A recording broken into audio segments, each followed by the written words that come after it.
Welcome to ladies world. இந்த ladies world அப்படின்ட்டு எதுக்கு பேர் வச்சோன்னா, இந்த 2026 இது பெண்களுக்கான உலகம். பெண்களுக்குன்னு உள்ள தனித்திறமையை அவங்க வளர்த்துக்கணும் அப்படின்றதுக்காக தான் இந்த சேனலுக்கு ஒரு நேமை நான் இப்படி வச்சுருக்கேன். வீடியோவை ஃபுல்லாக பாருங்கள், லைக் பண்ணுங்கள், சப்ஸ்கிரைப் பண்ணுங்கள். எனக்கு அப்போ தான் மோட்டிவேஷனலாக இருக்கும். இன்றைக்கி நேத்தியோ கட் பண்ண வீடியோவுக்கு இன்றைக்கி ஸ்டிச்சிங் வீடியோ போடுறேன். இப்போ பேண்ட்டோட கிளாத்து கீழே பாட்டம் அந்த கால் பகுதி வெட்டணும்ல, அந்த கால் பகுதியை முன் இறக்கமும் பின் இறக்கமும், பேண்ட்டோட முன் இறக்கமும் பின் இறக்கமும் ஜாயின் பண்ணுறேன். அதை ஜாயின் பண்ணி ஒரு பேண்ட்டில் ஜாயின் மட்டும் பண்ணுவாங்க, ஓவர்லாக் போடுற மாதிரி வரும். இப்போ நம்ம ஓவர்லாக் போட வேண்டாம். ஓவர்லாக் போடாமையே நம்ம அந்த 1/2 இன்ச்சுக்கு நம்ம விட்டுருப்போம்ல, அந்த 1/2 இன்ச்சுக்கு நம்ம தையல் போட்டுட்டு அந்த மடித்து அப்படியே தைக்கணும். தைச்சி ஒரு படிமான தையல் போட்டுடணும். எப்படி சொல்கிறேன் உங்களுக்கு புரியுதா நான் தெரியல, மறுபடியும் சொல்கிறேன் பாருங்க. அதாவது அந்த முன்னிறக்கமும் பின்னிறக்கமும் 1/2 இன்ச்சுக்கு தையல் போடுறோமா, தையல் போட்டதை மறுபடியும் அதை மடக்கி, தையல் போட்டது 1/2 இன்ச்சு எடையை விட்டுருக்குள்ள, அதை மறுபடியும் மடக்கி ஒரு படிமான தையல் போட்டுட்டிங்கன்னா நல்லா கரெக்டாக அழகாக வந்துடும். அதுக்கப்புறம் அதான் ஃபஸ்ட்டு ஸ்டெப். அதாவது முன்னிறக்கமும் பின்னிறக்கமும் தைக்கணும், அது ஃபஸ்ட்டு ஸ்டெப். ரெண்டாவது கேன்வாஷ் வச்சு கால் பகுதியை அயன் பண்ணிக்கோங்க. கால் பகுதியை அயன் பண்ணிங்க, இல்லைன்னா தையல் போட்டுக்கோங்க, ஒன்றும் பிரச்சனை இல்லை. ஆனால் ரெண்டாவது ஸ்டெப்பு எதுன்னா, கால் பகுதியில் கேன்வாஷ் வச்சு 4 தையல், அதாவது படிமான தையல் மாதிரி அழகாக ஸ்டிச்சிங் போட்டுடணும். அப்படி போட்டுட்டிங்கன்னா உங்களுக்கு நல்லா மொத்தமாகவும் இருக்கும், காலில் க்ரீப்பாகவும் நல்லா அழகாகவும் பொருந்தி இருக்கும்.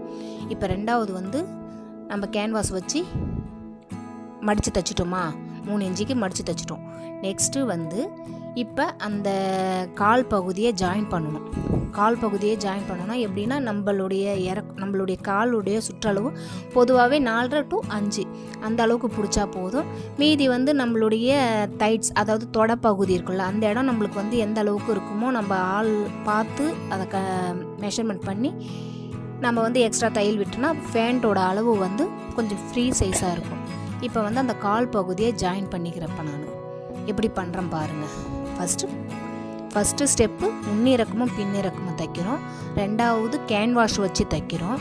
மூணாவது நாம் ஜாயின் பண்ண அளவுகளை கால் அளவை ஜாயின் பண்ணுறோம். கால் அது வெட்டி வச்சு இருக்கும்ல, அதை ஜாயின் பண்ணுறோம். இப்போ ஜாயின் பண்ணிவிட்டு இப்போ பட்டி இருக்கும் பாருங்கள், தைச்சிருக்கேன் பாருங்கள். இதுதான் கீழே, அதாவது பாட்டம் கீழே வர அளவு பேண்ட்டோட கால் அளவு அழகாக தைச்சிருக்கேன் பாருங்கள், நீட்டாக. அதில் 2 தையல் போட்டுக்கோங்க. நம்ம இதுவே இப்போ ஓவர்லாக் போடுற மாதிரியா இருந்தால் நம்ம விட்டுடலாம். ஓவர்லாக் போடலை அப்படின்னாலும் நம்ம இப்போ மடித்து தைச்சதை அப்படியே உள்வாட்டமாக வச்சு ஓவர்லாக் போடாமையே நம்ம ஸ்டிச் பண்ணிக்கலாம். ஆனால் நான் ஓவர்லாக் போடுவேன், ஆனால் வெளியில் கொடுத்து தான் நான் போட போகிறேன், அதனால் அதை ஓவர்லாக் போட்டுக்கலான்னு இருக்கேன். இப்போ சீட்டி பட்டி அளவு, அந்த இடுப்பு பகுதியிலேருந்து வரும்ல, அது பட்டின்னு சொல்லுவாங்க. அந்த பட்டியோட அளவை இப்போ 4 பாகமாக இருக்குது.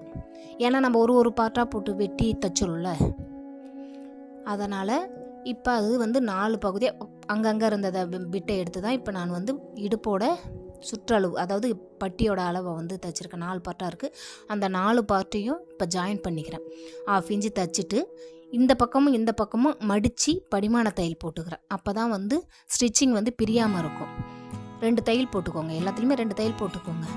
அப்போ தான் நம்மளுக்கு லைஃபுக்கும் இருக்கும், உழைக்கும், நல்லா உழைக்கும். ஒரு தையல் போட்டிங்கன்னா உங்களுக்கு சீக்கிரமாக பிரிஞ்சிக்கும். இப்போ நெக்ஸ்ட்டு நம்ம இடுப்போட பட்டியை தைச்சிட்டோம்.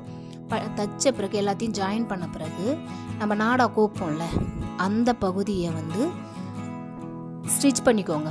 1 இன்ச்சு விட்டுருப்போம், அந்த 1 இன்ச்சை மடித்து தையல் போட்டுக்கோங்க. தையல் போட்டுட்டு, அதாவது 1/2 இன்ச்சு 1 இன்ச்சு விட்டுருப்போம், அந்த 1 இன்ச்சை மடித்து நாடாவுக்காக தைச்சிக்கோங்க. 2 தையல் போடுங்க, 2 தையல் போடுங்க. அப்போ தான் நூல் பிரியாமல் இருக்கும், நம்மளுக்கு நாளுக்கு உழைக்கும் அப்படின்றதுக்காக போட்டுட்டுமா.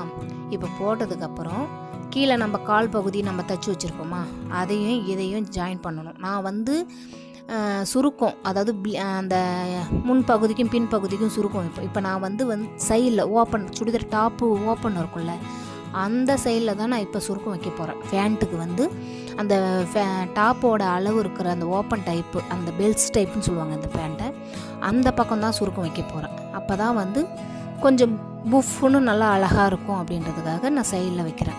இப்போ நல்ல பக்கமும் நம்ம இடுப்பு சுற்றளவு தைச்சோம்ல பட்டி, அது வந்து நல்ல பக்கமும் இது நல்ல பக்கமும் வச்சு ஜாயின் பண்ணுங்க. ஜாயின் பண்ணி அந்த சுருக்கம் வர இடத்துல அர்க்கத் பண்ணி விடுங்க. அந்த இடம் வந்து வரும்போது எனக்கு வந்து 6 சுருக்கங்கள் வந்தது.